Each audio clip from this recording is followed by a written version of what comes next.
Salve, salve galera! E hoje quem vai receber o nosso pergaminho do Portel História vai ser ele, o Fernando Palheta, ele que é filósofo e também repórter nas horas vagas.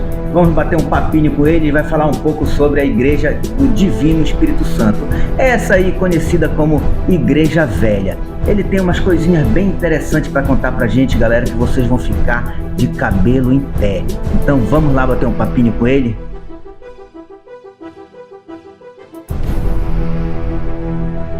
Na verdade, como o senhor relatou aí, existem muitas histórias que circundam ali a igreja da Vila Velha, né? Muito antes da igreja já havia toda uma situação ali que rodeia, mas especificamente desde criança a Vila Velha sempre me trouxe um certo medo, apesar de eu ser cristão, né?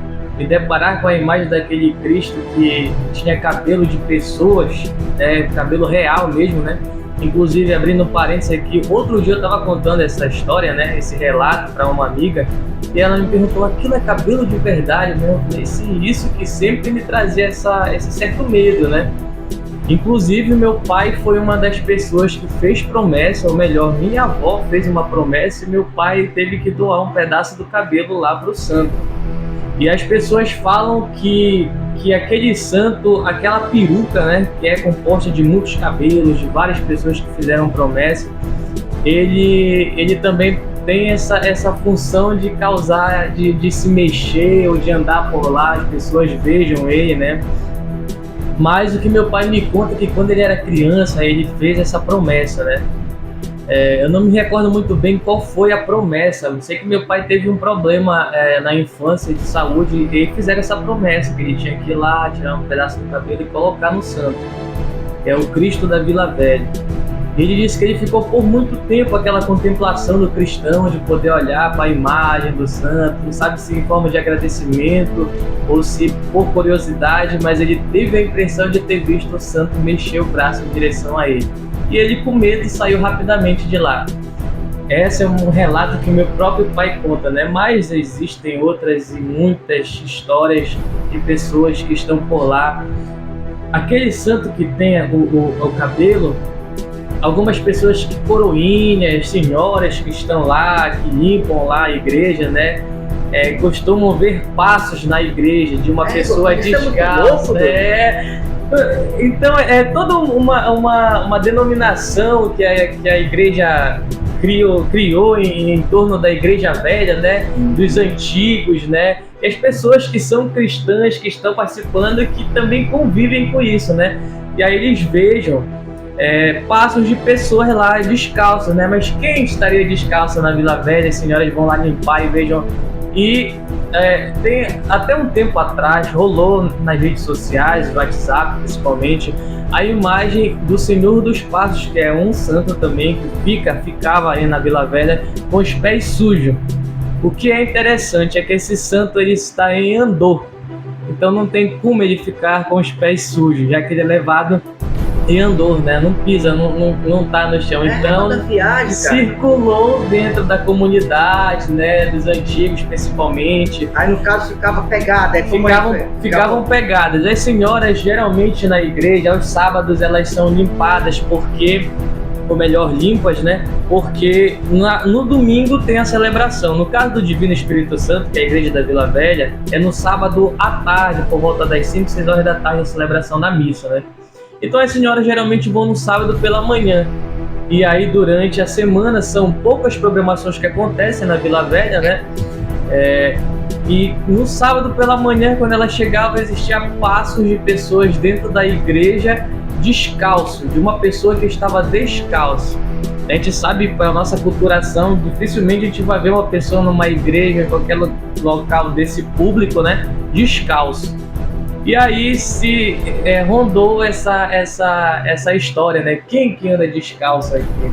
E aí, depois de um tempo, né, de todos esses rumores, o Senhor dos Passos, que é uma imagem também muito bonita daqui da paróquia Nossa Senhora da Luz, um coroinha que foi limpar flagrou os pés do Senhor dos Passos sujos, né? Como de uma pessoa que caminha pelo chão, e aí tirou foto, circulou nas redes sociais.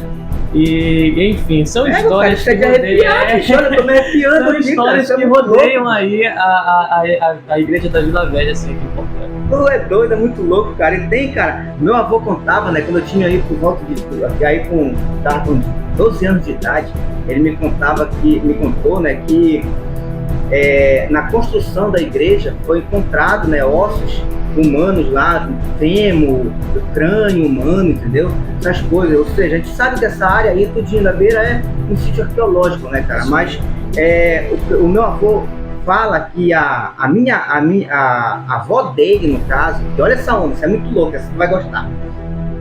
Ele me contava que a avó dele, no caso, ele conhecia ela como mãe velha, né?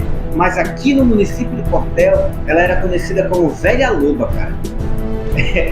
Cara, Velha Loba, olha o nome da velha. Cara, é interessante, a minha mãe conta o seguinte, quando ela era criança, né, ela ainda chegou a ver ela ainda, né, cara?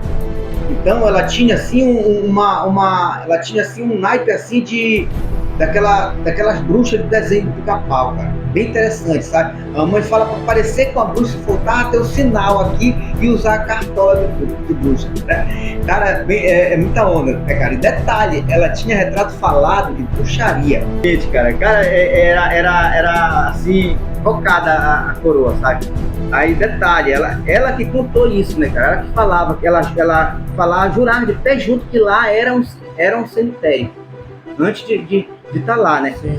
Mas o interessante, né, cara, que outro dia a gente conversando aí, né, nós dois no caso, aí tu me falou sobre que ela poderia ser a terceira igreja, né, ou a segunda, como isso, é? Isso. Conte isso aí pra gente. Isso, na verdade, rolou rumores, né, aí também. Eu sou muito curioso, né, apesar de ser da área da filosofia, e aí entra a antropologia, que a gente fica curioso por essas áreas da história, né, da historicidade de um local, principalmente. E aí, então, por curiosidade, eu decidi, pela festividade, inclusive, da Divina Espírito Santo, procurar algumas histórias interessantes que circulavam, né, nas pessoas mais antigas aí da Divina Espírito Santo, que é a Vila Velha, né, a igreja da Vila Velha. E aí eu cheguei a conhecer relatos de pessoas que disseram que essa igreja que nós conhecemos hoje, né, estamos no ano de 2024, né, essa igreja da Vila Velha que a gente conhece hoje, já é a terceira igreja que é construída aí nesse perímetro da Vila Velha, né, que também leva a denominação de Divina Espírito Santo, né. Mas aí foram antigos que contaram, né, eu não encontrei, na verdade, uma pessoa que dissesse eu vi a primeira, eu vi a segunda, né? Não teve nenhuma fonte. E aí eu procurei alguns historiadores aqui do município que pudessem me dizer sobre isso, né? E realmente eles me falaram que existe essa história, né? Mas uma documentação palpável que eles possam comprovar de que isso existiu, não existe, ou pelo menos eles não têm conhecimento. E aí, claro, eu não contente, procurei a igreja, né? Paróquia Nossa Senhora da Luz. E aí eu peguei eles num dia muito ocupado e a gente não teve tempo de revirar os documentos que possam nos comprovar de certo essa versão, que essa é a terceira. Qual é a versão? Que devido à água, né, a maré bater muito forte, que a gente conhece, né, aqui na frente da nossa cidade, na praia do Arucará, e aí a igreja era feita um pouco mais lá à frente, inclusive quando criança eu escutava que as caravelas chegavam por aí pela frente, né? Falei, mas como é possível, isso aí é praia, né? E aí iriam atolar. E aí os antigos falam, né, principalmente meus avós, né, falam que era um pouco mais lá, a terra firme, né, a praia ia um pouco mais longe, enfim, até pegar canal. E aí me disseram que a igreja, nessa mesma direção que está a igreja velha hoje, né, na mesma direção, só que mais à frente, houveram outras duas igrejas. A primeira, que com a maré veio batendo, aí a erosão foi caindo, né? E decidiram tirar de lá e colocar um pouco mais para trás. E aí fizeram a segunda, que a segunda aconteceu o mesmo fenômeno. E agora tem essa terceira, que eu acredito que daqui a uns 30 anos também a gente vai ter que mudar ela daí. Eu quero estar vivo esse dia, cara. Cara, isso é muito louco, cara. Eu fico assim, cara, muito feliz em bater esse papo contigo aqui, porque foi uma... Cara, eu tinha medo, cara, da igreja, sabe? Eu tinha medo dessa igreja, assim, sabe? É bem interessante, porque eu vinha ouvindo essas histórias do meu avô, né, cara? Sim. Então eu tinha um pouco de medo dela. Hoje em dia não, né, cara? Hoje em dia a gente vê que é uma... nada a ver, mas beleza. Esse Isso é muito bacana, cara. Ainda tem mais outro, só um papozinho aí, cara. Olha, o historiador, a galera aí, o JJ, se estiver assistindo o vídeo aí, o Kiko, né? O professor Kiko também, os mais antigos, né? Aí que pode trazer essa informação pra gente. Se falar se realmente existia essa igreja, né? Se houve outras igrejas lá nessa mediação aí, seria muito bom. Comente aqui você também aí, olha, tem o João Carlos, cara. É bom João as Carlos pessoas é um cara bem inteirado nessa área aí. Pessoas que têm mais informação ou mais mitologias, né, a respeito da Vila Velha, comentar e colocar comente aí, eu marco um dia aí pra bater um papo aqui no podcast Portel História, pra gente botar pra galera ouvir aí esses papos furados, mas bora lá. Então é isso aí, cara, olha, aí tem o João Carlos, cara, o João Carlos ele saca muito, cara, sobre isso, né? Então seria bom ele fazer um comentário, ele sempre faz uns textos legais, né, cara, no Facebook dele, me marca, é bem interessante. Mas beleza, e vamos lá então, voltando aí, Fernando, para Divino Espírito Santo, né, para a igreja, tem mais essa lenda, que tem a cabeça da cobra, né? A cobra que está adormecida lá embaixo. Na verdade, é embaixo do portel todo, né? Isso. Só a cabeça dela que está embaixo da igreja velha, né? Isso. Aí o rabo está na prefeitura. Lá na prefeitura, a lenda que circula há muito tempo. Mas uma coisa assim, Fernando, será que esse rabo está na prefeitura porque antigamente era uma igreja lá? Porque era uma igreja da prefeitura, né? Inclusive a primeira, né? A igreja matriz foi lá. Onde é localizada hoje a prefeitura, né? Ou melhor, ali naquela localidade ali, né? Não exatamente onde é a prefeitura, mas ali naqueles meios lá. E aí, desde aquele tempo já existia essa história, né? Da cobra que está embaixo da Igreja Católica. Então a gente não sabe exatamente se é a cabeça que está para lá, se é o rabo ou vice-versa aqui mas já há muito tempo, desde que a Igreja Matriz existia lá, já existia esse rumor. Mas aí, circulando pelo Marajó, por onde eu andei muito, né? Inclusive eu andei eu já fui, né, em todas as cidades do arquipélago do Marajó. E aí, pelo menos em 4 cidades, se não me engano, existem a mesma história Pois é, né? Belém tem essa mesma onda, né? Belém também tem, então a gente não sabe de onde surgiu exatamente essa origem da história da cobra, né? Mas é algo que mas seria legal comentar aí também, né? Pra explicar pra gente saber de onde vem essa origem, né? Em Soure existe uma história, né, de que não exatamente é uma cobra, mas existe um ser embaixo ali da cidade, né? Inclusive uma história que é bastante conhecida lá, do navio Getúlio Vargas, se eu não me engano, que era um navio que fazia viagens de passageiros, transporte de passageiros de Soure a Belém, né? E também o Porto de Camará, se eu não me engano. E um determinado dia esse navio afundou em frente da cidade, no porto onde ele atracava, afundou assim, sem mais nem menos. E aí a história que circula lá é que é esse bicho que está embaixo da cidade, que também está embaixo da igreja lá de Soure, que puxou o navio. O certo é que nunca encontraram o navio, né? E também não se sabe o que foi as causas do afundamento, mas que ele afundou e desapareceu, aconteceu também. E aí lá não é a cobra, né? Mas é outro ser lá que também existe lá embaixo da cidade. Exatamente, tem outro bizu lá também, Fernando. Tem a história de um toco, cara, em Soure também. Em Soure. Esse toco, ele todo ano que ele aparece, não sei se é uma vez no ano, tô fora, eu sei que é natural, sabe? Ele vai passando, ele passa na frente de roda tudinho, que parece uma ilha, né? Isso. Aí ele vai rodando tudinho e tal, e cara, é uma viagem isso aí. Quem já tocou nele, já morreu, acontece uma desgraça. Toda vez que ele passa lá na frente, dá uma cagada na cidade. Tem essa história. Eu escutei por lá, mas eu não me aprofundei, pra falar a verdade dela, mas já escutei sim por lá. O tempo que eu andei por lá em Soure lá.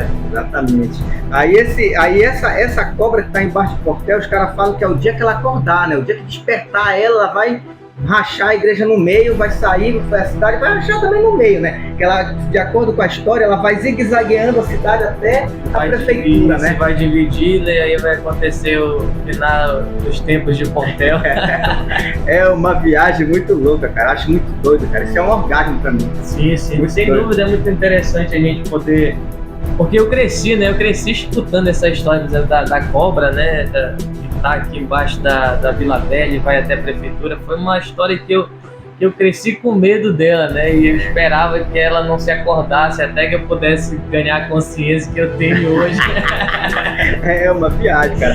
Cara, então a gente percebe aí, né, Fernando, que não é só isso, olha, muita gente conhece a história da cobra. Essa daí todo mundo, acho que todo mundo que é cria de Portel, né, sabe, conhece essa história da cobra, né, que tá lá. Mas, cara, essa eu te confesso que a do cabelo é novo pra mim, né, cara? Que as pessoas faziam, né, os votos e deixavam o cabelo dele Sim. lá, né, cara? Ou seja, fizeram uma peruca, né, cara? Isso. O Santos é muito doido, cara, muito louco. E a outra da igreja, né, que existia, poderia ser a terceira, ou sei lá, né, cara? A gente vai saber isso, tenho certeza que alguém vai comentar aí, né? Uma das histórias também que é pouco conhecida aqui no município de Portel, né, ou melhor, para nossa geração, né, mais nova, né, mais os antigos, a gente ainda consegue alguns relatos, é do Padre Sem Cabeça, né, que por muito tempo rondou assustando as pessoas aqui nessa beirada, né, mais especificamente ali do Colégio Júlia Barbalho até aqui início da 2 de fevereiro, onde dá aqui acesso a Portel do Curuí, né, Portel do Curuí. E diz a lenda que é uma história muito louca por trás dessa lenda do Padre Sem Cabeça. Primeiro, que era um padre jesuíta que veio para evangelização e catequese dos índios aqui localizados no município de Portel e do povo que já estava aqui no município, né? E aqui em Portel são conhecidas e catalogadas 4 tribos que existiram, né, locais aqui no município, né? Uma delas é os Manarijós, né, que inclusive a gente tem até um auditório hoje ali da igreja de Manarijós, que viviam um pouco mais ali para a ponta, na boca do Pacajá ou Anapu, não estou bem certo, mas é um desses rios. Enfim, e tinha uma tribo que era localizada aqui na Queimada, todo mundo já conhece aqui a Estrada da Queimada, né, localidade de Queimada aqui na Cutipereira. E aí ali onde precisamente é o Júlia Barbalho, a escola Júlia Barbalho e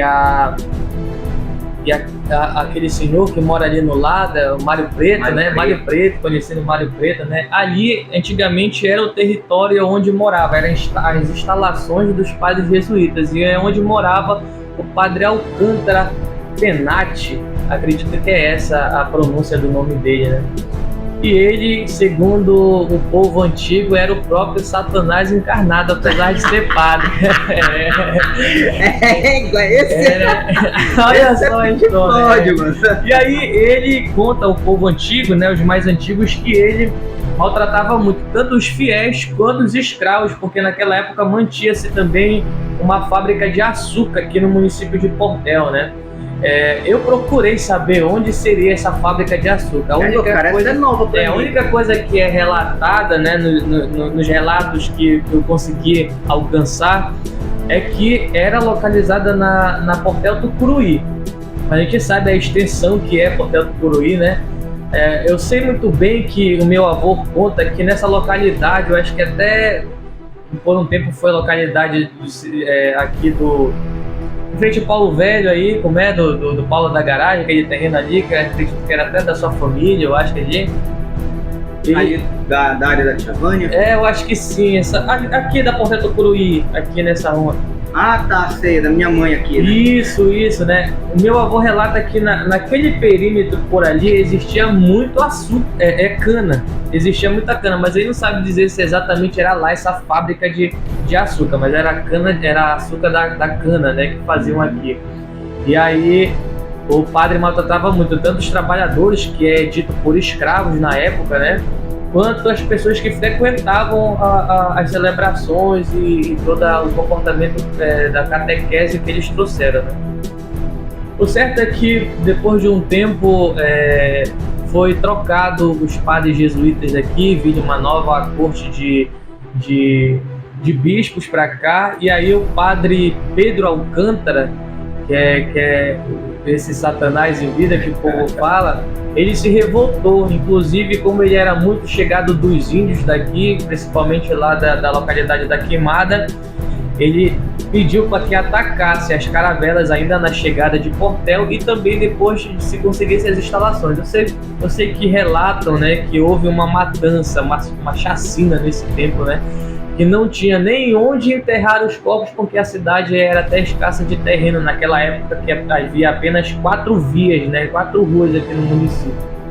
Enfim, e as pessoas já começaram a se revoltar porque houve essa matança, souberam que era a mando do padre Pedro Alcântara, né? E aí as pessoas já revoltadas prestaram atenção no comportamento do padre, que ele, todos os finais de semana, especificamente na sexta-feira, ele pegava a sua canoa aqui em frente à Vila Velha e em direção à comunidade da Queimada, né, que é onde vivia esses índios. E lá ele participava de alguns rituais. Pessoas seguiram ele e viram que ele participava de alguns rituais. Esses rituais hoje é conhecido como um ritual satânico, né? Mas que dentro desse ritual, esse padre se relacionava com alguma das índias, inclusive sexualmente, enquanto os outros assistiam, né? E aí vivia aquela verdadeira orgia, né? As pessoas que viram trouxeram para os outros que estavam aqui na cidade se revoltaram, e quando o padre chegou aqui na beira, eles pegaram e mataram o padre, cortando a sua cabeça, né? Dizem que antes de morrer o padre ainda falava que eles iam conviver com a maldição dele, né? Que até hoje perdura nas pequenas cidades do Marajó, que o padre, por todas as cidades que eu passei, houve um padre mau que amaldiçoou a cidade, né? E aqui em Portel, esse padre Pedro Alcântara. E aí cortaram a sua cabeça, expondo ela por alguns dias em uma espécie de vara, né? Não sei especificamente onde. Cara, loucura, né? E aí algumas pessoas contam que realmente o espírito do padre sem cabeça aparece principalmente em frente à Vila Velha, que é onde já está bastante localizada a passagem das pessoas, né? Tá vendo? É mais um relato sobrenatural. E aí alguns, inclusive, seu Coutinho, que é um conhecido aqui também nosso, já relatou que chegou a ver uma vez quando ele vinha de uma festa, se deparou com aquele ser de capa preta, ou melhor, capa branca, com uma cabeça na mão e a sua cabeça na mão, né? E olhou pro corpo, cadê a cabeça? A cabeça estava na mão. Foi espanto, mas não só ele, outras pessoas relataram também que aconteceu isso. O certo é que quem trouxe esses primeiros relatos pra gente e as pessoas que contam foi outro padre jesuíta também, que logo depois chegou a Portel, que foi o padre Raimundo, também jesuíta, Raimundo Freitas, se eu não me engano o nome do padre, conhecido como Tintim ou Timpim, alguma coisa assim, aqui no município de Portel. Os antigos conhecem mais pelo apelido, mas enfim, é uma das lendas que também circunda aí a Vila Velha. Tem a ver com a Vila Velha porque geralmente ele aparece aí na Vila Velha, e por muito tempo as pessoas não passavam sozinhas aí nesse perímetro, né? Justamente com medo de verem o padre sem cabeça aí, né? E olha, cara, eu vou andar escabriado agora, porque pelo jeito ele não é besta, o nosso pai. Ele falou, olha, o ritual dele era escovando, ele dava mais escovado. Tentou se sair. E aí, historicamente, de fato, até o portal aqui do município de Portel não relata, né, a história do padre sem cabeça, né, do padre Pedro Alcântara, mas relata que quando houve essa mudança de poder aqui, quando vieram novos bispos, né, expulsaram os jesuítas aqui do município de Portel, eles de fato levaram muitos pertences valiosos, tanto do município quanto trazidos pela igreja, como ouro, prata, né, especiarias de matéria-prima dentro do município de Portel, o açúcar, principalmente a castanha do Pará, né?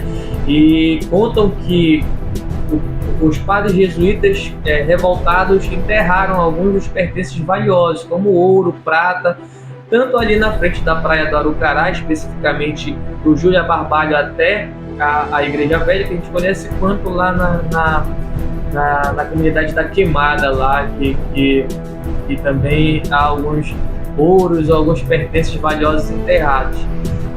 Houve também essa mudança no município de Melgaço, então os padres de lá de Melgaço enterraram lá naquela ilha em frente a Melgaço, chamada Ilha do Maracanã, né, que é outro relato também que que inclusive é contado em um livro famoso do professor Dr. Agenor. Agenor Sarrafo. Isso, ele relata um pouco num livro dele sobre essa historicidade. Mas enfim, o fato é que os padres eram granados. Que aconteceu. Tinha muita grana, que eles enterravam ouro. Que aconteceu todo esse relato, mas a história do padre sem cabeça é uma das exclusividades, inclusive, aqui do município de Portel e também da Vila Velha. É bem interessante essa história aí, cara, e levando aí pro lado dos índios, né, que falou dos índios, que ela tá envolvendo uma índia no ritual, tudo mais, né, cara?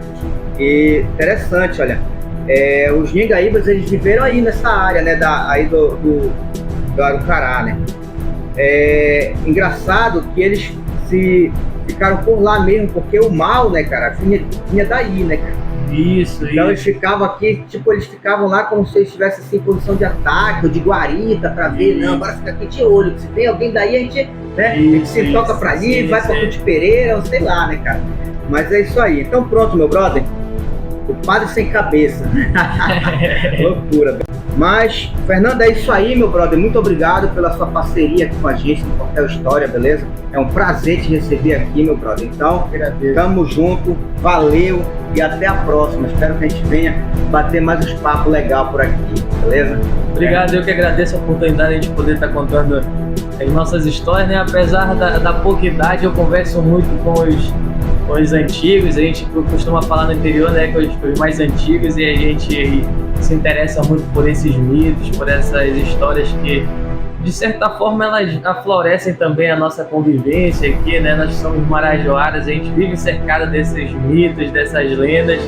É muito bom a gente poder conversar e também desfrutar de boas conversas a respeito do nosso portel, né? Eu costumo dizer que se é algo que eu gosto de sentar para conversar é sobre meu portel e os seus mistérios que estão aí sobre as nossas vidas.